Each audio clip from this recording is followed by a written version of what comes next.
Keanu Reeves drove his old black motorcycle into a quiet gas station just outside Los Angeles. The sun was setting, casting a golden glow over the empty highway. Before we continue this story, let us know where you are watching from. If you enjoy stories like this, subscribe to the channel, because tomorrow we have another special story for you.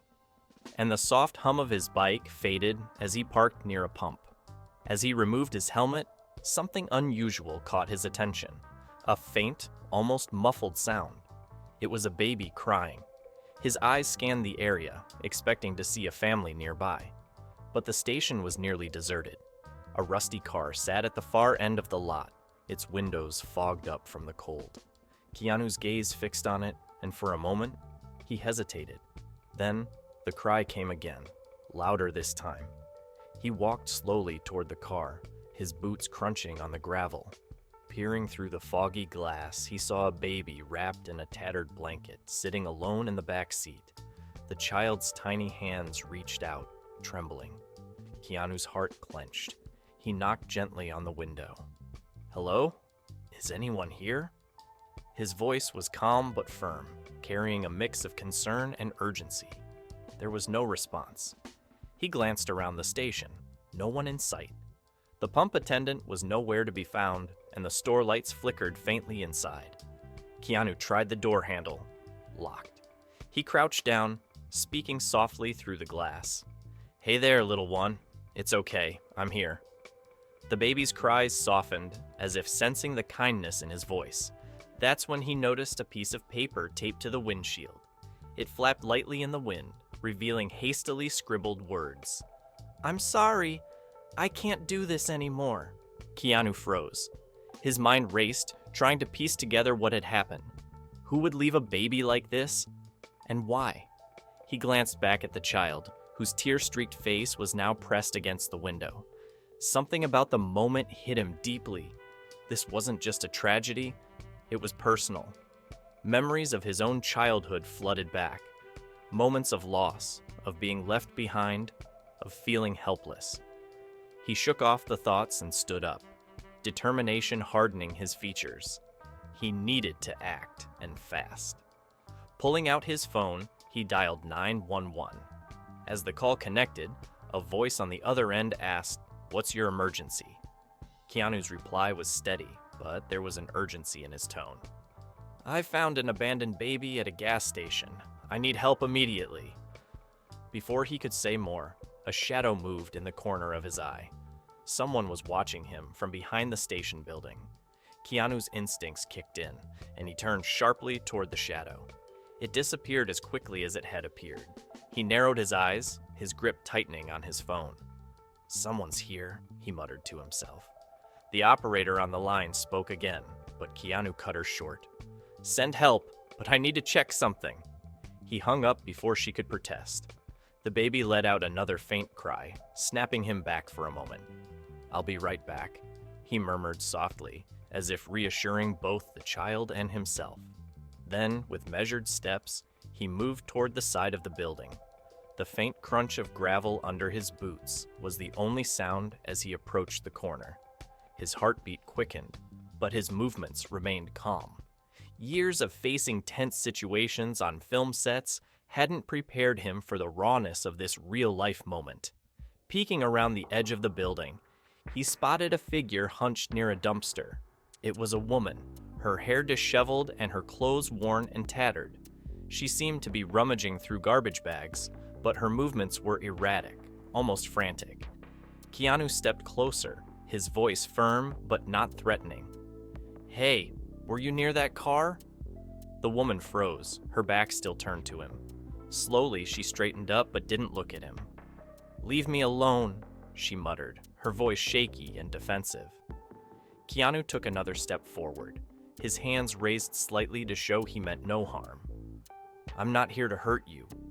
But there's a baby in that car. Do you know anything about it?" At this, the woman spun around, her face pale and streaked with tears. She looked no older than 30, but the lines of hardship etched into her features made her appear much older.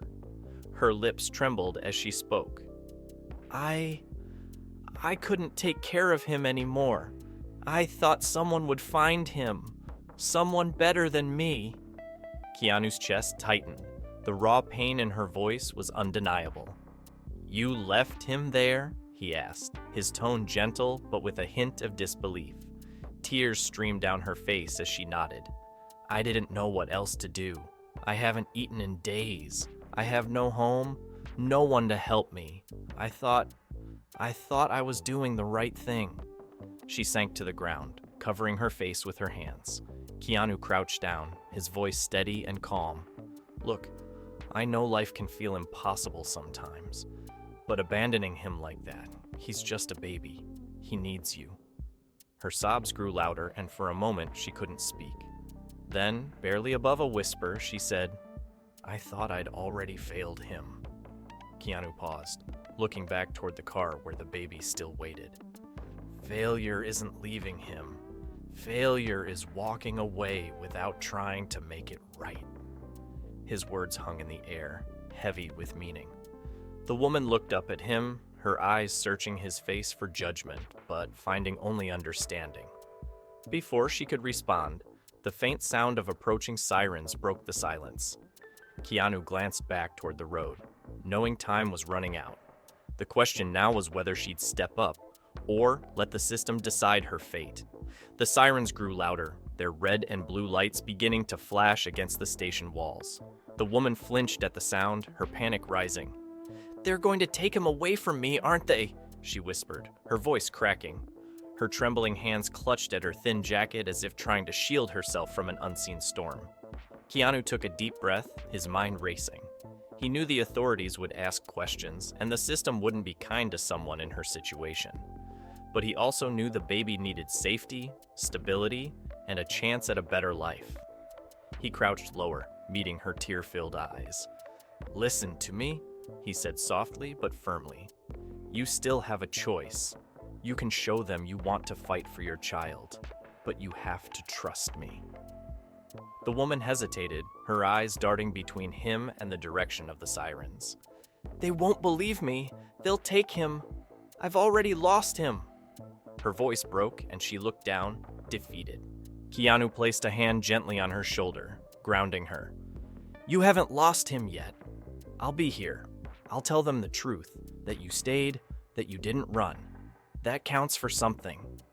The sound of a car door slamming broke their conversation. Two police officers stepped out of their vehicle, their faces serious but not unkind.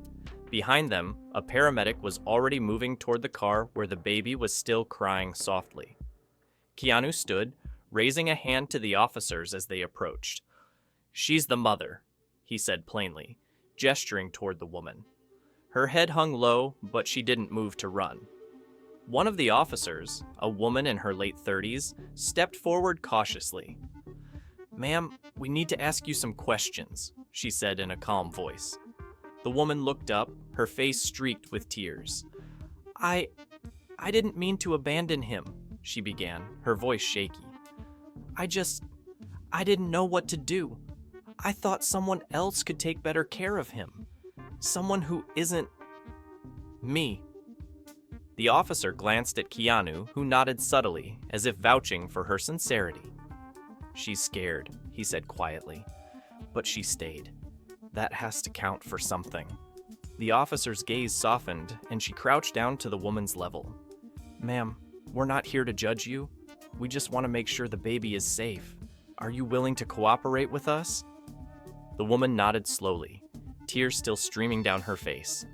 I'll do whatever it takes, she whispered. Behind them, the paramedic had opened the car door and carefully lifted the baby out.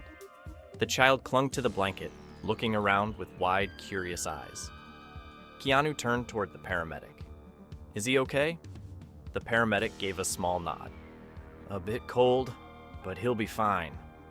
Relief washed over Keanu, but it was short-lived as he turned back to the mother.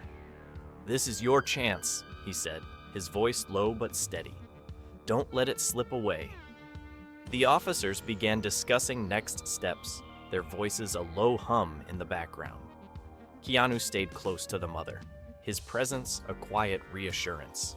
He could see the storm of emotions playing out on her face. Fear, guilt, and a flicker of hope.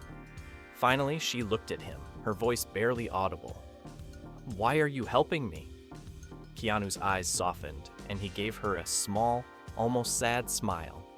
"Because I've been where you are, feeling like there's no way out. But there always is. You just have to take the first step." The woman stared at him, her lips trembling as she fought back another wave of tears. This time, they weren't just tears of sorrow. They were of gratitude. The officers guided the mother toward the patrol car, their tone measured and professional, explaining the process to her. Keanu stayed close, watching her closely, ensuring she didn't feel abandoned in this pivotal moment. As they reached the vehicle, the female officer paused and turned to Keanu.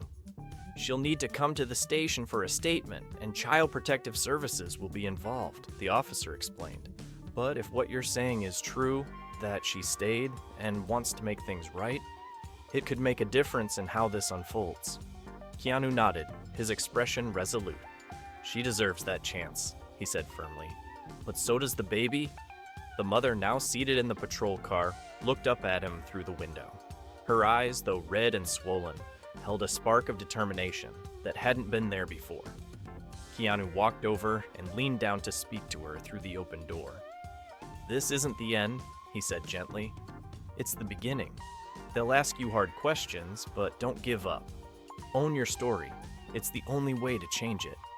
She swallowed hard, nodding. "Thank you," she whispered. "For everything." As the car door closed, the paramedics prepared to take the baby to the hospital for a thorough checkup. Keanu approached the medic holding the child. "Can I?" he asked hesitantly, gesturing toward the baby. The paramedic hesitated for a moment, then handed the baby over. Keanu cradled the small, fragile life in his arms, his expression a mix of tenderness and resolve. The baby looked up at him, their cries now replaced with soft coos, as if sensing the safety of his embrace.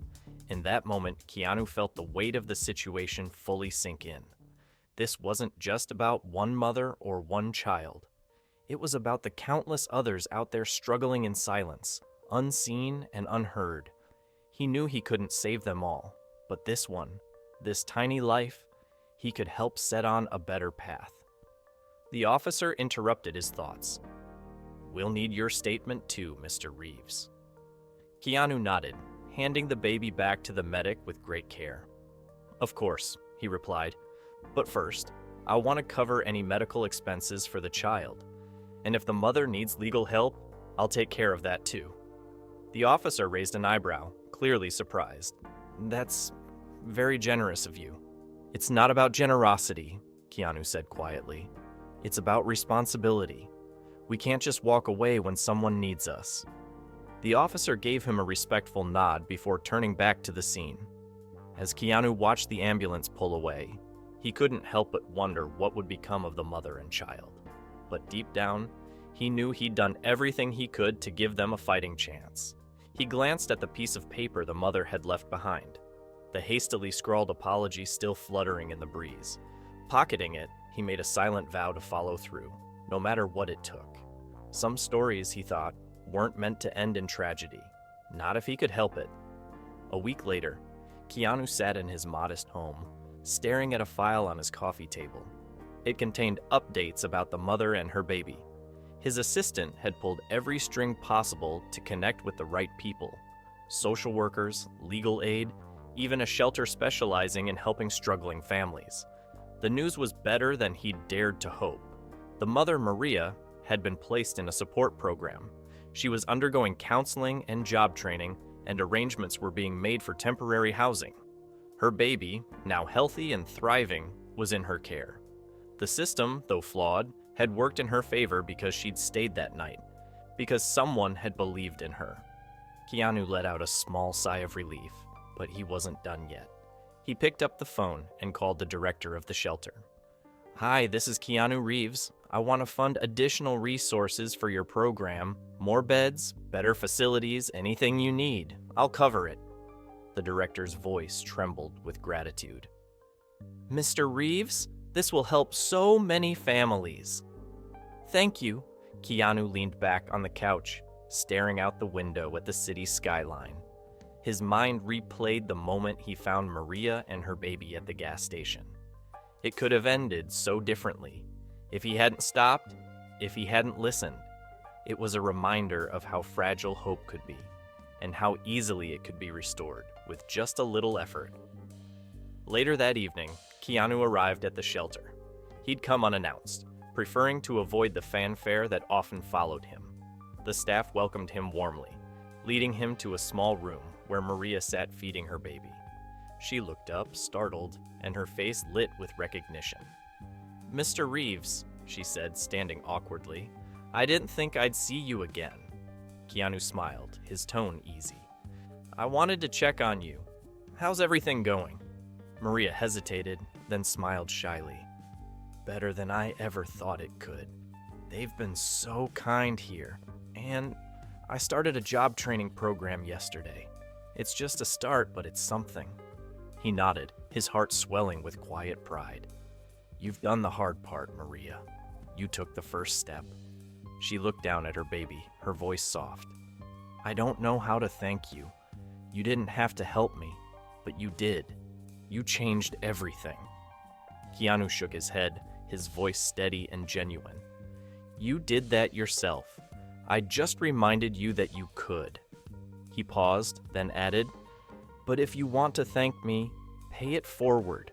Someday you'll find someone who needs a second chance. Be that person for them." Tears welled up in Maria's eyes, and she nodded, clutching her baby close. Keanu left soon after, walking out into the crisp evening air. The city buzzed around him, but his thoughts were calm. Sometimes it wasn't about grand gestures or sweeping acts of kindness. Sometimes it was about showing up, listening, and reminding someone that they mattered. In a world that often felt indifferent, Keanu knew one thing for sure.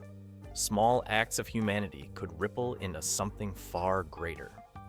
And as he walked away, the faint cries of a baby, now safe and loved, echoed in his mind. A reminder that, for one family, hope had been restored. Keanu stepped out of the shelter, the cool evening air brushing against his face. The night felt quieter than usual, as if the world itself was holding its breath. He glanced back one last time at the building, the sense of accomplishment lingering in his chest. He had done what he could. Maria was on her way to recovery. The baby was safe. Yet something gnawed at him, a strange feeling that wouldn't go away. As he got into his car and started the engine, his phone buzzed. A quick glance at the screen showed an unfamiliar number. He answered without thinking. "Keanu Reeves?" A voice on the other end asked, sharp and direct. It was a man's voice, deep, authoritative. "Yes, this is he," Keanu replied, his curiosity piqued. The man on the other end didn't waste time. "I need you to listen carefully," he said. "Maria, the woman you helped, isn't who you think she is." Keanu's grip on the wheel tightened. "What do you mean? What are you talking about?" "She's been hiding a secret," the man continued. "She's not just a struggling mother. She's part of something much bigger, a network we've been tracking for months.